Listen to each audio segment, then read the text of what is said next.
Hello everyone, welcome back to Silent Learning. It's me Jamshad. Today we are going to learn English fluency. എങ്ങനെ നമുക്ക് ഇംഗ്ലീഷിൽ fluent ആയിട്ട് സംസാരിക്കാൻ അതിലുള്ള simple and 5 tips ആണ് നമ്മൾ പറയാൻ പോകുന്നത്.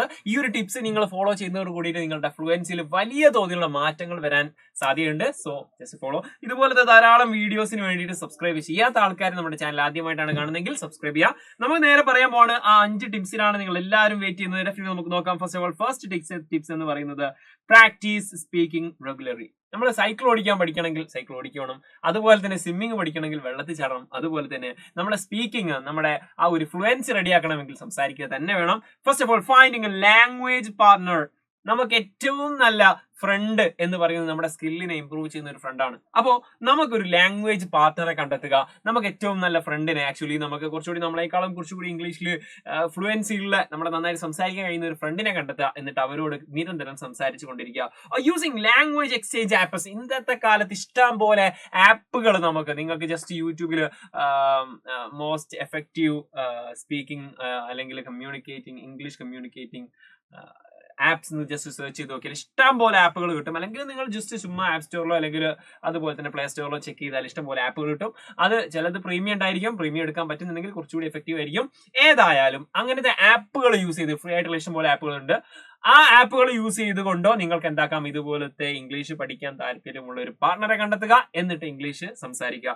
എസ്പെഷ്യലി നിങ്ങൾക്ക് ഒരു സെയിം ടേസ്റ്റ് ഉള്ള ഒരാൾ, അതായത് നമുക്ക് ഒരു ഫുട്ബോൾ കളിക്കാൻ താല്പര്യം, ഫുട്ബോളിനെ പറ്റി ഡിസ്കസ് ചെയ്യാൻ താല്പര്യമുള്ള ആള്, അതുപോലെ തന്നെ മറ്റേ പാർട്ണറും അങ്ങനെയാണെങ്കിൽ കുറച്ചുകൂടി എഫക്റ്റീവ് ആയിരിക്കും. അങ്ങനെ ഒരേ ടേസ്റ്റ് ഉള്ള ആളാണെങ്കിൽ നല്ലത്, ഇല്ലെങ്കിൽ പ്രശ്നമൊന്നുമില്ല. അങ്ങനെ ചെയ്യുക. That's a great thing. And daily practice. Daily നിങ്ങൾ പ്രാക്ടീസ് ചെയ്യുക. Even if just talking to yourself. നിങ്ങൾക്ക് ഇങ്ങനെ ഒരാളെ കിട്ടിയില്ല, അല്ലെങ്കിൽ നിങ്ങൾക്ക് ആപ്പിൽ നെറ്റ് തീർന്നു പോയി, അല്ലെങ്കിൽ നിങ്ങൾക്ക് എന്താക്കിയില്ല, അങ്ങനെ ഒരു ആപ്പ് കണ്ടെത്താൻ കഴിഞ്ഞില്ലെങ്കിലോ, just look into the mirror. Just മിററിലേക്ക് നോക്കിയിട്ട്, കണ്ണാടിയിലേക്ക് നോക്കിയിട്ട് നിങ്ങൾ എന്താക്കുക, ജസ്റ്റ് ഒരു 5 മിനിറ്റ് എങ്കിലും ദിവസം സംസാരിക്കുക. ഒരു 5 മിനിറ്റ് ഞാൻ പറയുന്നുള്ളൂ, കാരണം ഡെയിലി 5 മിനിറ്റ് ചെയ്യുന്ന സമയത്ത് നിങ്ങൾ ഡെഫിനറ്റ്ലി ഇംപ്രൂവ് ആകും. ഓക്കെ, അപ്പോ ഈ ഒരു പ്രാക്ടീസ്, ഡെയിലി പ്രാക്ടീസ് ചെയ്യുക. അത് നിങ്ങൾക്ക് ഇങ്ങനെ ഒരു പാർട്ണറെയോ കിട്ടിയിട്ടില്ലെങ്കിൽ നിങ്ങൾ എന്താക്കുക, ഡയറക്റ്റ് നിങ്ങളോട് തന്നെ സംസാരിക്കുക. അതാവുന്ന സമയത്ത് നിങ്ങൾ കുറച്ചുകൂടി കോൺഫിഡന്റ് ആയിട്ട് സംസാരിക്കാൻ കഴിയും. സ്റ്റാർട്ടിങ്ങിലൊക്കെ ഈ ഒരു പോർഷൻ ചെയ്യുന്നതായിരിക്കും നല്ലത്. അതിനുശേഷം നിങ്ങൾ പാർട്ണറെ കണ്ടെത്തുന്നതായിരിക്കും ബെറ്റർ. സെക്കൻഡ് പോർഷനിലേക്ക് പോയാലോ, നോക്കാം. Second tips. Okay, immerse your self in English. അപ്പൊ നിങ്ങൾ ഇംഗ്ലീഷ് പഠിക്കാൻ അത്രയും റെഡി ആയി നിൽക്കുകയാണെങ്കിൽ, അല്ലെങ്കിൽ അത്രയും താല്പര്യത്തോടെ നിൽക്കുകയാണെങ്കിൽ, അതിലേക്ക് അങ്ങോട്ട് ഇറങ്ങിച്ചെല്ലുക. ഹൗ? അതുമായിട്ട് ജീവിതം കെട്ടുവിടുക, അല്ലെങ്കിൽ അതുമായിട്ട് ജീവിതത്തിൽ ഏത് നിമിഷത്തിൽ നമ്മൾ English think in English, we can say that, നമ്മൾ ഇംഗ്ലീഷ് ചിന്തിച്ചുകൊണ്ടിരിക്കുക. അതിനുവേണ്ടി നമുക്ക് എന്തൊക്കെ ചെയ്യാൻ പറ്റുക? Watching movies and TV shows in English. നമ്മൾ കാണുന്ന മൂവീസ് ഒക്കെ എന്താക്കാം, try to watch the English films കാണാൻ ശ്രമിക്കുക. അതിന്റെ സബ് ടൈറ്റിൽ ഓൺ ആക്കിയിട്ട് ആദ്യം കാണുക, അതിനുശേഷം ഓൺ ആക്കാതെ കാണുക. ഒരേ സീനിനെ നമുക്ക് ഓൺ ആക്കിയിട്ട് കണ്ടതിന് ശേഷം ഓൺ ആക്കാതെ കാണുന്ന സമയത്ത് നമുക്ക് അതിന്റെ മാറ്റങ്ങൾ, ഫസ്റ്റ് നമ്മൾ പിന്നെ സബ് ടൈറ്റിൽ ഒന്നും ഇല്ലാതെ കാണുന്ന സമയത്ത്, പ്രത്യേകിച്ച് അമേരിക്കൻ ഇംഗ്ലീഷ് ഒക്കെ ആണെങ്കിൽ പെട്ടെന്ന് മനസ്സിലായിക്കൊള്ളണമെന്നില്ല. പിന്നീട് അത് എന്താക്കുന്നു, നമ്മൾ സബ് ടൈറ്റിൽ ഇട്ട് കാണുന്നു, പിന്നെ അത് ഓഫ് ആക്കുന്ന സമയത്ത് പിന്നെ നമുക്ക് മനസ്സിലാക്കാൻ കഴിയുന്നു. സോ TV ഷോസ് ആണെങ്കിൽ അതൊക്കെ എന്താക്കാം, ഇംഗ്ലീഷ് TV ഷോസ് ഒക്കെ കാണാൻ സ്റ്റാർട്ട് ചെയ്യാം.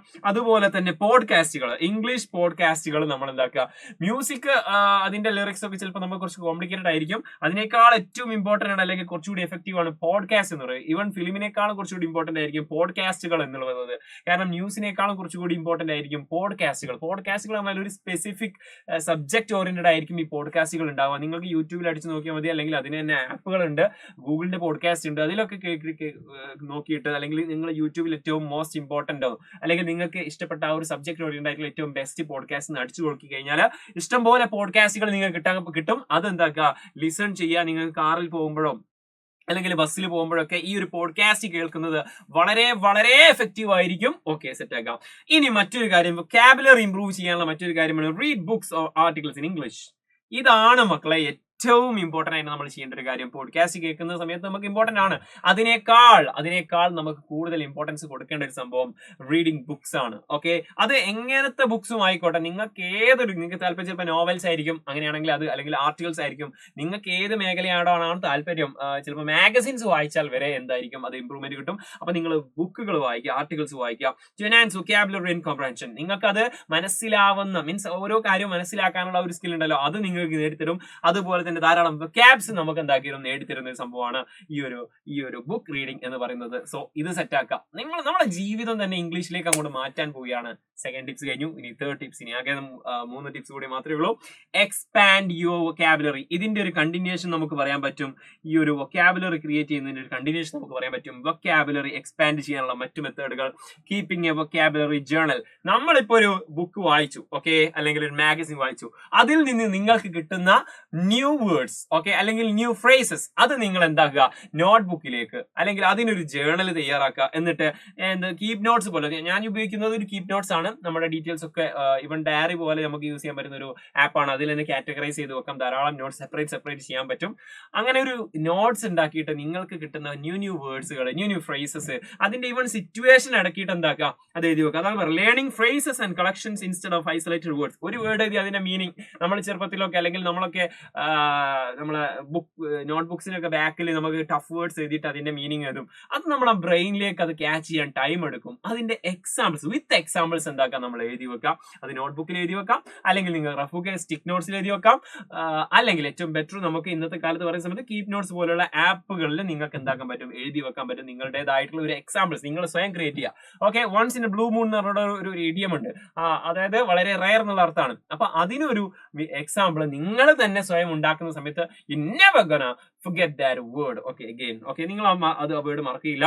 സോ ഇത്രയും പറഞ്ഞിട്ടുള്ള ടിപ്സ് നിങ്ങൾക്ക് ഇഷ്ടമായ ലൈക്ക് ചെയ്യാൻ മറന്നു പോരുത്. ഇനി ബാക്കി 2 ടിപ്സ് കൂടെ ഉള്ളൂ. ഈ ടിപ്സും കൂടി നിങ്ങൾ ഫോളോ ചെയ്യുകയാണെങ്കിൽ definitely the fluency will come to your language. Okay, നോക്കി. Next one, fourth one, focus on listening skill. Listening ഉണ്ടെങ്കിലേ നമുക്ക് എന്താക്കാൻ പറ്റുള്ളൂ, സ്പീക്കിങ്ങിലേക്ക് പോകാൻ പറ്റുള്ളൂ. ലിസണിങ് അത്രയും ഇമ്പോർട്ടന്റ് ആണ്. ലിസണിങ്ങിന്റെ പല സെക്ഷനുകളും നമ്മൾ പറഞ്ഞു കഴിഞ്ഞു. പോഡ്കാസ്റ്റ് പറഞ്ഞു, അതുപോലെ തന്നെ വാച്ചിങ് ഫിലിംസ് പറഞ്ഞു, അതിലൊരു ലിസണിങ് ഉണ്ട്. Okay, next one, active listening exercise. അതായത് സമ്മറൈസിങ് വാട്ട് യു ഹിയർ. അതായത് നിങ്ങളിപ്പോ പോഡ്കാസ്റ്റ് കേട്ടു, ഓക്കെ, പോഡ്കാസ്റ്റ് കേട്ടു, ഒരു 10 മിനിറ്റിൽ അല്ലെങ്കിൽ 15 മിനിറ്റിൽ പോഡ്കാസ്റ്റ് കേട്ടിട്ട് നിങ്ങൾ ഒരു പേപ്പർ എടുക്കുന്നു. ആ പേപ്പറിൽ നിങ്ങൾ എന്താണോ കേട്ടത്, what ever you can understand, അത് എന്താക്കുക, നിങ്ങൾ എഴുതി വെക്കുക. അങ്ങനെ ഒരു തോട്ടോട് കൂടിയിട്ട് നിങ്ങൾ ആ ഒരു പോഡ്കാസ്റ്റ് കേൾക്കുന്ന സമയത്ത് നിങ്ങൾ കുറച്ചുകൂടി മനസ്സിലാക്കണം. കോംപ്രിഹെൻഷൻ ലെവലിലേക്ക് നിങ്ങൾ എന്താക്കും, കേൾക്കാൻ ശ്രമിക്കും. അപ്പോൾ അത് വല്ലാതെ എഫക്റ്റീവ് ആയിരിക്കും. എനിക്ക് ഈ ഒരു 15 മിനിറ്റുള്ള വീഡിയോ കണ്ടിട്ട് അല്ലെങ്കിൽ പോഡ്കാസ്റ്റ് കണ്ടിട്ട് അതിന്റെ സമ്മറി എനിക്ക് എഴുതിയെടുക്കണം എന്നുള്ള ആ ഒരു മെന്റാലിറ്റിയോട് കൂടി നിങ്ങൾ പോഡ്കാസ്റ്റ് കേൾക്കുകയാണെങ്കിൽ ഡെഫിനറ്റ്ലി നിങ്ങൾക്ക് എന്തായിരിക്കും, ആ കേൾക്കുന്ന ആ ശ്രദ്ധ കുറച്ചുകൂടി നിങ്ങൾക്ക് കിട്ടാൻ പോവുകയാണ്. Next one, exposure to different accent and speaking style. Important ആണ് മക്കളെ. നിങ്ങൾ ഏതെങ്കിലും ഒരു ഫേവറേറ്റ് ആയിട്ടുള്ള ആക്സെന്റ് ലവ് ചെയ്യാൻ തുടങ്ങും. ആക്ച്വലി എനിക്കിഷ്ടം നമ്മുടെ അമേരിക്കൻ ഇംഗ്ലീഷ് ആണ്. American English we would say, ആ ഒരു മോഡുലേഷൻ. ഓക്കെ, ആ ഒരു നിങ്ങൾ ഏതെങ്കിലും ഇഷ്ടപ്പെടുകയാണെങ്കിൽ അത് നന്നായിരിക്കും. കാരണം നമ്മൾ ഇന്ത്യക്കാരാണ്. ഇന്ത്യൻ ആക്സെന്റ് എന്ന് പറഞ്ഞാൽ വേറൊരു ആക്സെന്റ് ഉണ്ട്. പക്ഷേ നമ്മൾ ഇതിന്റെ ഒറിജിൻ എന്ന് പറയുന്നത് ബ്രിട്ടീഷ് ഇംഗ്ലീഷ് ആണ്. ഇന്ത്യക്കാർ പൊതുവെ ഫോളോ ചെയ്യുന്നത് ബ്രിട്ടീഷ് ഇംഗ്ലീഷ് ആണ്. ബ്രിട്ടീഷ് ഇംഗ്ലീഷ് കുറച്ചുകൂടി അടിപൊളിയാണ്. അതുപോലെ തന്നെ അമേരിക്കൻ ഇംഗ്ലീഷ് കുറച്ച് കോംപ്ലിക്കേറ്റഡ് ആണ്. ഓരോരുത്തർക്കും ഓരോ താല്പര്യങ്ങളായിരിക്കും. അപ്പൊ അമേരിക്കൻ ഇംഗ്ലീഷ് ഉണ്ട്, ബ്രിട്ടീഷ് ഇംഗ്ലീഷ് ഉണ്ട്. നിങ്ങൾക്ക് ഏതാണോ നിങ്ങൾക്ക് ആപ്റ്റ് ആയി തോന്നുന്നത്, അല്ലെങ്കിൽ ഈ ഓസ്ട്രേലിയൻ ഇംഗ്ലീഷ് വരെ ഉണ്ട്, അത് കുറച്ചുകൂടി കോംപ്ലക്സ് ആണ്. അപ്പോൾ ഏതായാലും നിങ്ങൾക്ക് ഏതെങ്കിലും ഒരു ആക്സെന്റ് താല്പര്യം ഉണ്ടാക്കുക, അല്ലെങ്കിൽ ആക്സെന്റുകളൊക്കെ ശ്രദ്ധിക്കണം. വളരെ സിമ്പിൾ ആയിട്ട് പറയുകയാണെങ്കിൽ ആക്സെന്റുകളൊക്കെ ശ്രദ്ധിക്കാൻ തുടങ്ങുക. ഓക്കെ, എന്തൊക്കെയാണ് മാറ്റം. ഈവൻ സ്പെല്ലിംഗിൽ വരെ ഈ അമേരിക്കൻ ഇംഗ്ലീഷ് കളറിന്റെ സ്പെല്ലിംഗ് നോക്കി നോക്കൂ. കളർ ഇതാ. ഓക്കെ, കളർ നമുക്ക് എന്താക്കാം, ഇങ്ങനെ എഴുതാൻ പറ്റും. ഇതാ, കളറിനും എഴുതാൻ പറ്റും. കളർ, ഓക്കെ, സെയിം സ്പെല്ലിംഗ് ആണ്, അല്ല സെയിം മീനിങ് ആണ്, സെയിം പ്രൊനൗൺസിയേഷൻ ആണ്, ബട്ട് ഡിഫറെന്റ് സ്പെല്ലിംഗ്. അങ്ങനെയുള്ള സാധനങ്ങൾ. ഓക്കെ, അങ്ങനെ 2 ആക്സെന്റിൽ വരുന്ന സാധനങ്ങളാണ് ബിസ്ക്കറ്റ്, കുക്കീസ്. ഒരു അമേരിക്കൻ ഇംഗ്ലീഷ് വേറെയാണ്, ബ്രിട്ടീഷ് ഇംഗ്ലീഷ് വേറെയാണ്. ഒന്നിന് ബിസ്ക്കറ്റ് എന്ന് പറയും, മറ്റൊരു സ്ഥലത്ത് കുക്കീസ് എന്ന് പറയും.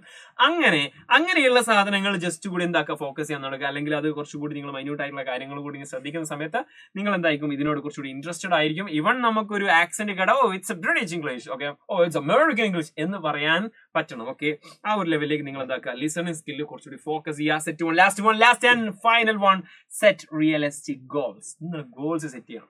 Simple goals, set achievable specific goals. Okay, ഞാൻ ഇന്ന് 5 വേർഡ് പഠിച്ചിരിക്കും. Okay, learn 5 new words daily. ഇന്നില്ല, ഡെയിലി 5 വേർഡ് ഞാൻ പഠിച്ചിരിക്കും. അല്ലെങ്കിൽ ആ 5 വേർഡ് എങ്ങനെ പഠിക്കും, ആ 5 വേർഡ് വേണ്ട, നിങ്ങൾക്ക് 5 വേർഡൊക്കെ മീൻസ് എക്സാമ്പിൾ കൊടുത്താണ്. നിങ്ങൾക്ക് 5 വേണ്ട, ഒരു 2 വേർഡ് മതിടാ, 2 വേർഡ് മതി. അത് നിങ്ങൾ കണ്ടിന്യൂ ചെയ്യണം എന്ന് മാത്രമേ എനിക്ക് പറയാനുള്ളൂ. കാരണം 2 വേർഡ് ചെറുതാക്കി തന്നത് നിങ്ങൾ കണ്ടിന്യൂ ചെയ്യാൻ വേണ്ടിയിട്ടാണ്. ഒരു ദിവസം 2 സാറേ ഞങ്ങൾ 2 10 വേർഡ് 10 വേർഡൊക്കെ പഠിക്കണമെന്ന് കുഴപ്പമില്ല, പക്ഷേ അത് കണ്ടിന്യൂ ചെയ്യുന്ന സമയത്ത് അതൊരു ആയതുപോലെ ഇരിക്കും. അതുകൊണ്ട് 2ഓ 3ഓ ചെറിയ നമ്പറിൽ തുടങ്ങാം. അങ്ങനെ വേർഡുകൾ, ഫ്രേസുകൾ, ഇതൊരു എക്സാമ്പിൾ ആണ്. അതുപോലെ തന്നെ ഒരു സെന്റൻസ് പറയും. I'll speak one sentence in front of my friend. അതൊക്കെ പറഞ്ഞിട്ട് എന്തെങ്കിലും ചെറിയ ചെറിയ ഗോൾസ്, ഓക്കെ, അച്ചീവബിൾ ഗോൾസ് ആണ്. ഞാൻ നാളെ എന്താക്കും, വലിയൊരു ഗാലറിന്റെ മുന്നിൽ വലിയൊരു പ്രസംഗം അവതരിപ്പിക്കും. അങ്ങനത്തെ ചിലപ്പോൾ നമുക്ക് പെട്ടെന്ന് കഴിയില്ല. Step by step we can do that. Yes, we can do that. Okay. Next one, stress the importance of celebrating small milestones to stay motivated. നമ്മൾ നമ്മളിപ്പോ 2 വേർഡ് പഠിക്കും. അത് 2 വേർഡൊക്കെ പഠിച്ച വലിയ സംഭവമാണോ? അല്ല. പക്ഷേ നമ്മൾ ആ ചെറിയ സംഭവത്തിൽ, ചെറിയ അച്ചീവ്മെന്റ്സിൽ നമ്മൾ സെലിബ്രേറ്റ് ചെയ്യാൻ തുടങ്ങണം. Whatever we are achieving, we have to celebrate that achievement. Okay, ഇത്രയും കാര്യങ്ങൾ ശ്രദ്ധിച്ചു കഴിഞ്ഞാൽ നമുക്ക് എന്താക്കാൻ പറ്റും, ഈസി ആയിട്ട് നമ്മുടെ ഈ ഒരു ഫ്ലുവൻസി വർദ്ധിപ്പിക്കാൻ സാധിക്കും. അപ്പൊ എല്ലാവരോടും മറ്റൊരു കാര്യമാണ്, പ്രാക്ടീസ് മേക്സ് പെർഫെക്റ്റ്. ഇത്രയും പ്ലാനിങ് മാത്രം പോരാ, ഈ പ്ലാനിങ് വർക്ക്ഔട്ട് ചെയ്യുക. ആ ലിസണിങ് സ്കില്ലാണ് മെയിൻ ആയിട്ട്. നമുക്ക് പിന്നെ സംസാരിക്കാൻ കഴിയാത്ത ആൾക്കാരുണ്ടല്ലോ, അവർ ആക്ച്വലി സംസാരിക്കാത്തത് എന്തുകൊണ്ടാണ്? അവർ കേൾക്കാത്തത് കൊണ്ടാണ്. Lack of hearing, the exact problem of speaking is lack of hearing. കേൾക്കാത്തത് കൊണ്ടാണ് അവർ സംസാരിക്കാത്തത്. അതുപോലെ തന്നെ നന്നായിട്ട് കേട്ട് കഴിഞ്ഞാൽ കൂടുതൽ സംസാരിക്കാൻ കഴിയും. അപ്പൊ നന്നായിട്ട് ഇംഗ്ലീഷ് കേൾക്കുക, നന്നായിട്ട് സംസാരിക്കുക. ഏതായാലും എല്ലാവരും അടിപൊളിയായിട്ട് ഇംഗ്ലീഷ് ഒക്കെ സംസാരിക്കുക, ഫ്ലുവൻസി വരുത്തുക. എന്നിട്ട് അതിന്റെ റിസൾട്ട് ഒക്കെ കമന്റ് ബോക്സിൽ അറിയിക്കുക. നിങ്ങൾക്ക് ഈ വീഡിയോ കണ്ടിട്ട് എന്താണോ ഫീൽ ചെയ്തുള്ളത് അത് കമന്റ് ബോക്സിൽ അറിയിക്കുക. ഡെഫിനറ്റ്ലി അത് അറിയാൻ എനിക്ക് ഭയങ്കര താല്പര്യമുണ്ട്. എന്താണെങ്കിലും whatever it is, just comment below. And മാത്രമല്ല, നിങ്ങളുടെ ഇതുപോലെ നിങ്ങളെപ്പോലെ ആഗ്രഹമുള്ള ധാരാളം ഫ്രണ്ട്സ് ഉണ്ടായിരിക്കും. ആ ഫ്രണ്ട്സിനൊക്കെ വീഡിയോ ഒന്ന് ഷെയർ ചെയ്ത് കൊടുക്കുക. അവർക്ക് ഉപകാരപ്പെട്ടെ സെറ്റ് ആവട്ടെ. Thank you. Let's see another video with another content. Until then, it's a bye. Thank you.